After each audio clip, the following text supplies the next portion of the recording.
Satnam, beautiful global sadhana family. This is Ashana, and I'm here in the Gurdwara in Espanola, New Mexico, with my dear friend Ek Ong Kaar, Kaar Khalsa. I invited Ek Ong Kaar to come and be with us today as part of this 40-day global sadhana, because she's inspired me for many years with her teachings and her writings on the teachings of Yogi Bhajan. Many years ago, Yogi Bhajan invited her with grace and blessing to translate the Sri Guru Granth Sahib, the sacred Sikh scriptures, for English-speaking people. So, Ek Ong Kaar, would you like to share with us a little bit about your experience with the mantra Guru Guru Vaheguru, Guru Ram Das Guru, and how that might affect and support healing our family lineages and our ancestral lines? Thank you. Ancestral karma is really critically important as we're transitioning, out of the Piscean era into the Aquarian age. And one of the first things we have to do is honor it.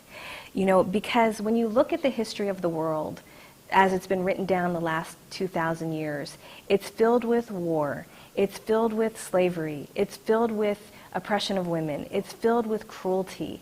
And every one of us are the result of the people who survived all that tragedy. Every one of us comes from a line of people who had to live and endure this deep, tragic existence that has been planet Earth for the last couple thousand years. And the way that we survive is we have these ancestral habits that are the survival mechanisms. So whatever it might be, like, okay, don't speak your truth too loud so you don't get burned at the stake, right? Or, don't stand up and speak truth to the powers that be because the aristocrats will send the military in and kill us. Like, there's survival mechanisms that allowed your ancestors to get through those stories and that you could be here. The problem is, as we go into the Aquarian age, there's only one thing that's going to work. You have to be you.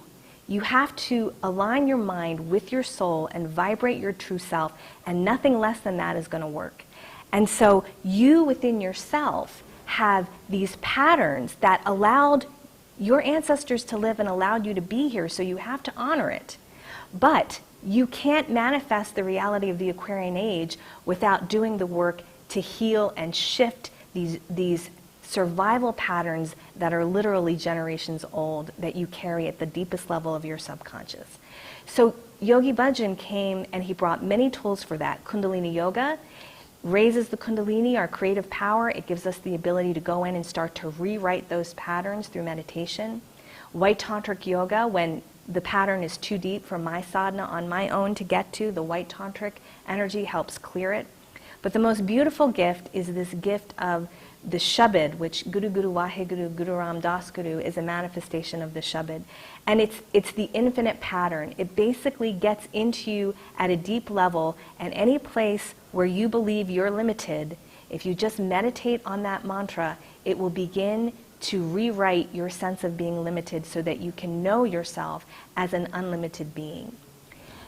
But you have to go through the process of it. And clearing ancestral karma means allowing yourself to fully feel what that karma was about. It's like in the process of the dirt getting cleared, like if you rinse a cloth through water, the water's dirty for a while before it clears. You can just have the cloth dirty on the shelf and the water running pure. Oh, I'm fine. But when you do the work, you've got to put the cloth under the water, and that dirt's going to come out and the water's going to be dirty for a while. So the chant and the mantra is that water penetrating through that cloth and clearing your subconscious, and as you're chanting, the junk is going to come up, the dirt is going to come up, and you're going to see it and you're going to feel it. And that's okay, that's the process of cleansing. As long as you keep chanting and chanting and chanting and let that water run through and run through, eventually that water is going to become clean again. And when you get to that point, then you will have actually healed that within yourself and cleared it within yourself, and it won't haunt you and hurt you and limit you the way that it did before.